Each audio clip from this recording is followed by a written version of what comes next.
Už nám prišli výsledky z MR-ka. Asi ste si všimli aj v storke, ale tí, ktorí nepozeráte storky, tak zhrniem, čo sa deje v našom živote obrovské. A najprv som sa strašne zľakla. Samozrejme som poslala všetkým lekárom, ktorí sa to týka, všetky tie papiere.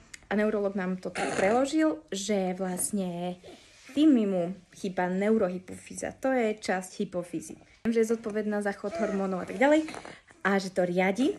Tak som sa trošku zľakla, že tak presne toto sme sa bavili kedysi dávno, ale on mal totiž to ešte MR-ko, svoje prvé, v 9 mesiacoch.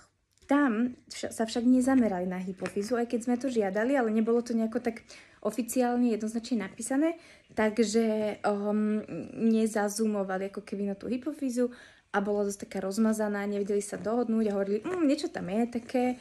To ešte druhýkrát preverovali, poslali do Bratislavy, hľadali tam tú hypofýzu a vraj tam nejaká malá je. No avšak vtedy ju dobre nevideli. Preto som teda žiadala teraz opravné MR-ko, respektíve ani neopravné, ale kontrolné. A ešte v deň MR-ka sa ma pýtali, že je to naozaj potrebné, že kto vás poslal tak a že vy sami ste to objednali, že neurologia si to žiadala, aj endokrinologička. A teraz nemôžem veriť vlastným očiam, pretože potvrdenie chýbajúcej neurohypofýzy je veľký krok pre nás. Ja som si samozrejme všade hľadala výskumy. Tento o aplázii neurohypofýzy, to je vlastne chýbajúca neurohypofýza, ako aj tam je aj, že inak umiestnená a podobne. A tam sa vlastne veľa toho nepísalo, takže chcela som vedieť hlavne dôsledky, následky, príčiny a ešte tam je spomenutý veľmi dôležitý gen, ktorý spomenula aj endokrinologička, avšak stále ho Bratislava neprešetrila, takže neviem.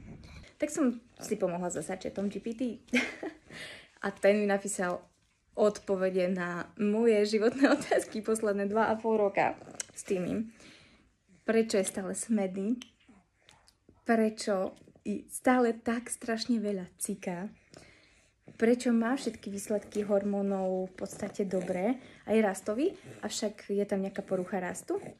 Takže držte nám palce. Verím, že mu nejako budú vedieť viacej pomôcť, pretože aj ChatGPT tu hneď píše takúto liečbu nejakú.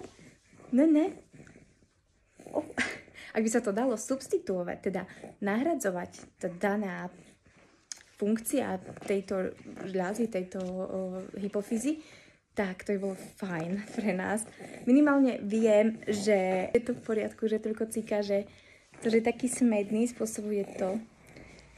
A minimálne vieme, kam sa ďalej posunúť a určite vás budeme ešte informovať o novinkách.